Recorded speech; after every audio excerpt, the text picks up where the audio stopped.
Halo,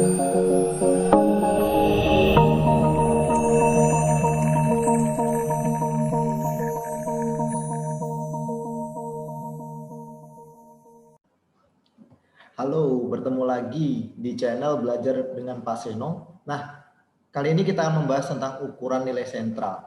Oke, kita akan definisikan dulu apa yang dimaksud dengan ukuran nilai sentral tersebut. Oke, nilai sentral, ya, yang namanya sentral itu adalah pusat. Ya, jadi ada suatu rangkaian data atau ada suatu data di dalamnya itu pasti ada nilai sentral atau pusat data. Ya, jadi kalau kita pengen mengetahui berapa nilai rata-rata dari suatu data, ya, maka kita bisa menghitung rata-rata data tersebut. Nah, itu disebut dengan nilai sentral atau pusat atau sentral dari suatu data. Oke, nah syarat agar suatu nilai itu disebut dengan nilai sentral ada beberapa syarat. Yang pertama, nilai sentral harus dapat mewakili rangkaian data. Nah, nilai sentral harus dapat mewakili rangkaian data. Kemudian yang kedua, perhitungannya harus didasarkan pada seluruh data. Nah, kalau kita pengen menghitung nilai rata-rata dari suatu data, maka kita harus memasukkan seluruh data. Kemudian yang kedua adalah perhitungannya harus objektif. Ya, jadi data tersebut harus kita hitung semuanya, tidak boleh kita pilah-pilah yang gampang untuk menghitung saja. Itu tidak boleh. Jadi harus semuanya kita masukkan data tersebut dan kita hitung sehingga bisa menghasilkan suatu nilai sentral. Oke, kemudian selanjutnya adalah perhitungannya harus mudah. Ya, jadi yang namanya nilai sentral itu harus mudah untuk dihitung. Tentunya harus ada rumus di dalam menghitung nilai sentral. Kemudian yang kelima, dalam suatu rangkaian data hanya ada satu nilai sentral. Yang namanya nilai sentral itu harus ada satu, ya, tidak bisa banyak. Ya. Nah, ini dinamakan dengan nilai sentral. Nah, di dalam nilai sentral itu apa saja yang akan kita bicarakan? Ada 6 yang akan kita bicarakan. Yang pertama adalah rata-rata atau arithmetic mean, kemudian median, modus, rata-rata ukur, rata-rata harmoni, dan rata-rata kuadrat. Kita akan belajar satu persatu dari nilai sentral tersebut. Oke, kita mulai dari rata-rata. Apa yang dimaksud dengan rata-rata? Rata-rata itu adalah jumlah seluruh nilai data dibagi dengan seluruh kejadian atau kasusnya atau case. Jadi seluruh data itu dijumlahkan, kemudian dibagi dengan banyaknya data yang akan kita observasi. Ya, atau banyaknya data yang akan kita hitung nilai sentralnya. Nah, di sini ada data tidak berkelompok dan data berkelompok. Pertemuan kali ini kita akan bahas tentang rata-rata untuk data tidak berkelompok terlebih dahulu. Oke, nah untuk menghitung rata-rata untuk data tidak berkelompok, ya data rata-rata itu disimbolkan dengan X bar. Ya, jadi untuk menghitung X bar, sigma X dibagi dengan N. Nah, sigma X itu adalah seluruh data, ya, dijumlahkan, ya, kemudian dibagi dengan banyaknya data yang kita cari rata-rata data tersebut. Oke. Nah, ini cara untuk mencari rata-rata. Oke, saya contohkan. Misalkan ada gaji, ya, gaji seorang karyawan. Ya, 4 orang karyawan gajinya adalah 5.000, 6.000, 6.500 dan 30.000. Nah, kita disuruh untuk menentukan berapakah nilai rata-ratanya. Nah, untuk menentukan nilai rata-rata, ya maka kita jumlahkan seluruh data tersebut. Jadi 5.000 ditambah dengan 6.000 ditambah dengan 6.500 ditambah dengan 30.000 dibagi dengan banyaknya data. Karena banyaknya data ada 4, maka dibagi dengan 4. Maka hasilnya nilai rata-rata dari gaji karyawan tersebut adalah 11.875. Oke, nah ini untuk menghitung nilai rata-rata. Kemudian kita lanjutkan, yang kedua adalah median atau nilai tengah. Ya, jadi median itu adalah nilai tengah dari rangkaian data yang telah tersusun secara teratur dan membagi distribusi atau membagi rangkaian data tersebut menjadi dua bagian yang sama besarnya.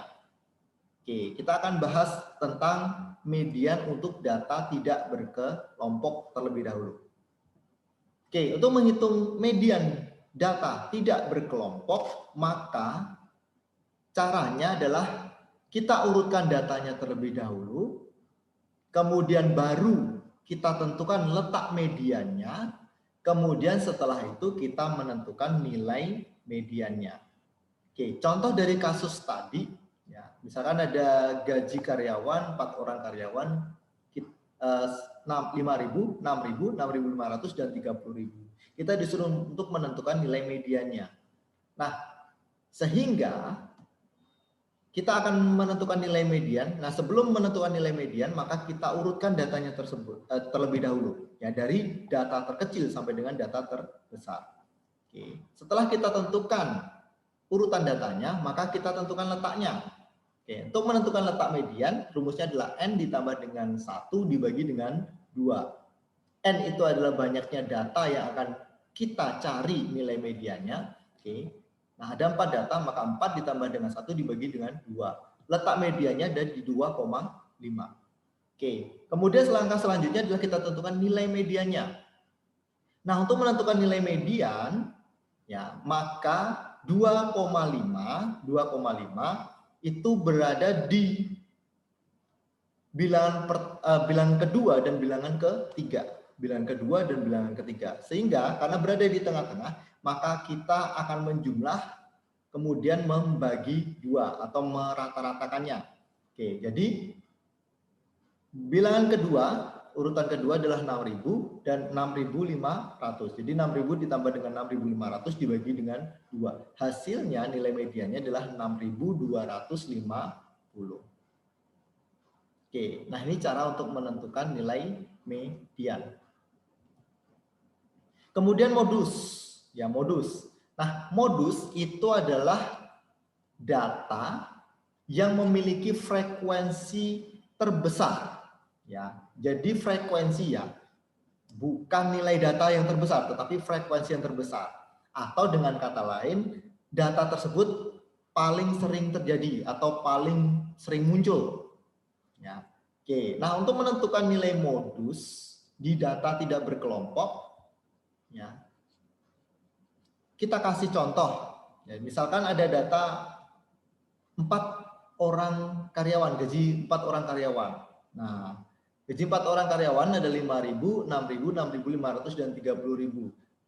Nah, karena gaji karyawan tersebut nilainya sering munculnya sama probabilitasnya, ya, maka nilai modusnya adalah tidak ada, ya, atau 0. Oke, nah ini untuk mencari nilai modus. Nah, tetapi kalau ada data yang sering muncul, maka itu modusnya. Oke. Nah, kemudian selanjutnya adalah geometric mean atau rata-rata ukur. Nah, rata-rata ukur itu apa? Rata-rata ukur itu adalah akar pangkat N dari hasil perkalian nilai datanya. Akar pangkat N dari hasil perkalian nilai datanya. Nah, kita akan mencari untuk data tidak berkelompok, ya, rata-rata ukur atau geometric mean untuk data tidak berkelompok. Rumusnya adalah logaritma MG atau GM, ya, sama dengan sigma log X dibagi dengan N. Jadi seluruh data tersebut dilogaritmakan, kemudian dijumlahkan, baru dibagi dengan banyaknya data yang kita cari rata-rata ukurnya. Sehingga menjadi logaritma MG atau GM sama dengan sigma log X dibagi dengan N. Oke, jadi dijumlahkan dulu, ya, dilogaritmakan, kemudian baru dijumlah. Jadi logaritma 5.000 ditambah dengan logaritma 6.000 ditambah dengan logaritma 6.500 ditambah dengan logaritma 30.000. Oke. Nah, setelah kita jumlahkan, baru kita bagi 4 karena data yang kita cari rata-rata ukurnya ada 4.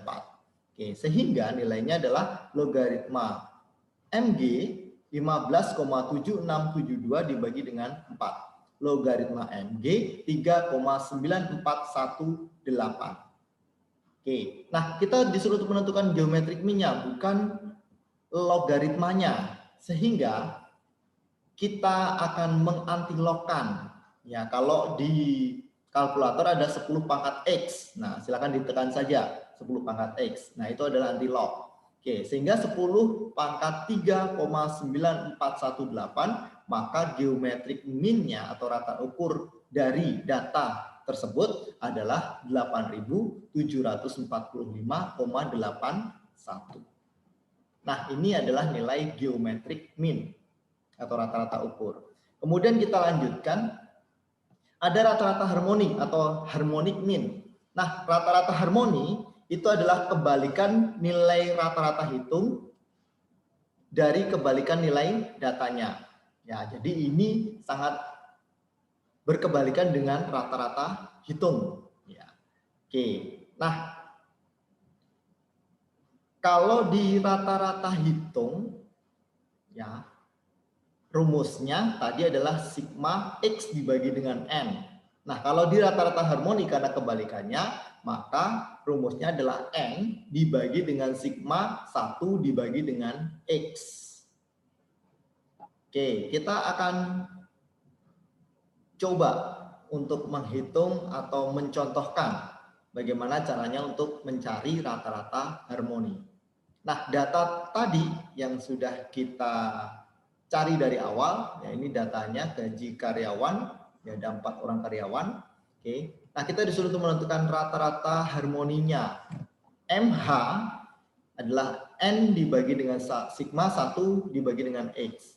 Ya, N-nya itu 4 karena data yang kita cari rata-rata harmoni ada 4, kemudian dibagi dengan 1 dibagi dengan 5.000, 1 dibagi dengan nilai datanya, kemudian ditambah dengan 1 dibagi dengan 6.000, ditambah dengan 1 dibagi 6.500, ditambah dengan 1 dibagi dengan 30.000. Nah, sehingga 4 dibagi dengan 0,0002, ditambah dengan 0,0017, ditambah dengan 0,0015, ditambah dengan 0,0003. Sehingga nilai harmonic mean-nya atau mean harmoniknya adalah 7.272,73. Nah, ini adalah nilai harmonic mean atau rata-rata harmoni untuk data tidak berkelompok. Oke. Nah, kemudian kita lanjutkan rata-rata kuadrat atau quadratic mean. Ya. Nah, untuk mencari rata-rata kuadrat, ya, kita definisikan dulu. Ya, rata-rata kuadrat itu adalah akar pangkat 2 dari kuadrat nilai rata-ratanya. Akar pangkat 2 dari kuadrat nilai rata-ratanya. Oke. Nah, rumusnya untuk mencari nilai rata-rata kuadrat itu adalah akar sigma X kuadrat dibagi dengan N. Akar sigma X kuadrat dibagi dengan N. Nah, X itu adalah nilai data dan N adalah banyaknya data. Oke. Nah, sehingga kita akan contohkan data tadi ya. Oke, kita akan contohkan. Sehingga untuk menentukan rata-rata kuadrat untuk data tidak berkelompok, ya, maka rumusnya adalah akar sigma X kuadrat dibagi dengan N. Jadi dikuadratkan dulu data-datanya atau nilai data yang akan kita cari, kemudian dibagi dengan banyaknya data. Banyaknya data ada 4. Sehingga hasilnya dari rata-rata kuadratnya adalah 15.837,06.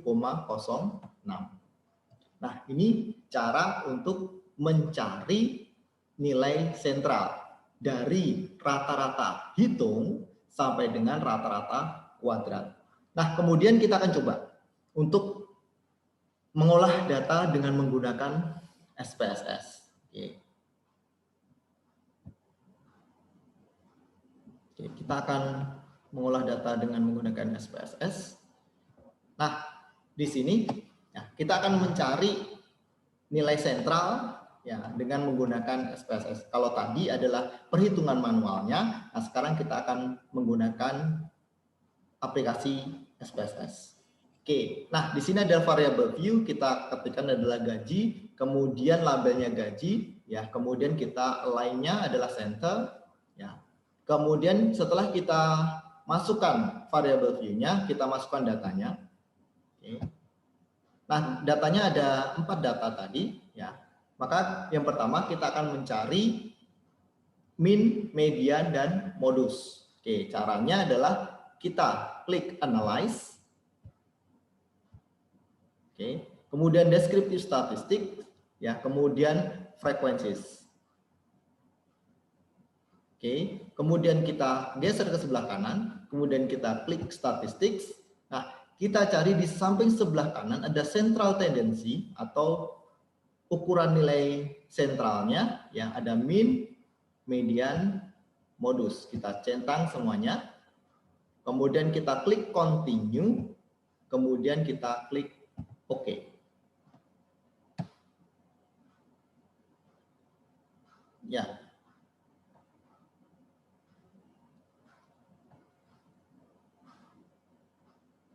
Nah, kita bisa lihat di sini, ya, nilai rata-ratanya adalah 11.875, mediannya 6.250 dan modusnya 5.000. Nah, di sini di SPSS ini dia memperlihatkan nilai modusnya adalah 5.000. Tetapi di sini ada keterangan, ya, multiple modes exist, the smallest value is shown. Ya, jadi yang ditampilkan di sini adalah nilai yang paling kecil dari nilai data tersebut. Sebenarnya hasilnya adalah 0 atau tidak ada, tetapi di SPSS ini ditampilkan adalah nilainya adalah yang paling kecil, yaitu 5.000. Oke, nah ini adalah cara untuk mencari ukuran nilai sentral untuk min, median, dan modus. Oke, sekarang kita akan mencari harmonic mean dan geometric mean. Harmonic mean dan geometric mean. Oke, kita klik transform. Kemudian record into different variables. Oke, kemudian dari sebelah kiri kita geser ke sebelah kanan. Kemudian di output variable kita ketikkan adalah gaji karyawan dengan nama yang berbeda tentunya. Oke, nah labelnya juga kita ketikkan adalah gaji karyawan, gaji KRY. Kemudian kita change. Nah, setelah muncul seperti ini, maka kita klik old and new values. Old and new values. Nah, kita ketikkan old value-nya, ya, kita ketikkan old value-nya 5.000. Oke. 1. Oke, 5.000 kita kasih nilai 1, kemudian kita add di sini. Kemudian 6.000. Oke, kita kasih nilai 2, kita add di sini. Kemudian 6.500. Oke, kita kasih nilai 3 di sini, kemudian kita add. Kemudian 30.000. Kita kasih nilai 4 di sini. Kemudian kita add. Nah, setelah seperti ini, maka kita klik continue. Kita klik continue. Kemudian kita klik OK. Oke, nah setelah ini kita minimize terlebih dahulu hasilnya. Kita minimize. Nah, setelah itu kita klik analyze. Kemudian kita cari compare means. Ya, compare means, kemudian kita klik means. Nah, dependent list-nya, ya, gaji kita taruh di atas, ya. Kemudian independent list-nya kita taruh di bawah supaya kita bisa menghitung geometric mean dan harmonic mean-nya. Nah, kemudian kita klik option di sini. Nah, yang akan kita cari adalah geometric mean dan harmonic mean, maka di sel statistik sebelah kanan kita harus pindahkan di sebelah kiri. Oke, karena ini yang akan dihitung. Oke, yang di sebelah kanan ini yang akan kita hitung. Oke, sehingga kita cari harmonic mean dan geometric mean. Kemudian kita geser ke sebelah kanan, kemudian kita klik continue. Kemudian kita klik OK. Oke, nah ini hasilnya kita sudah dapatkan bahwa nilai harmonic mean-nya adalah 7.222,22 dan geometric mean-nya adalah 8.745,59. Sedikit berbeda dengan perhitungan manualnya, ya, karena apa? Karena di perhitungan manual kita dengan cara membulatkan, ya, tidak dihitung seluruhnya. Nah, mungkin itu saja ya yang bisa kita bahas hari ini, ya, dan terima kasih.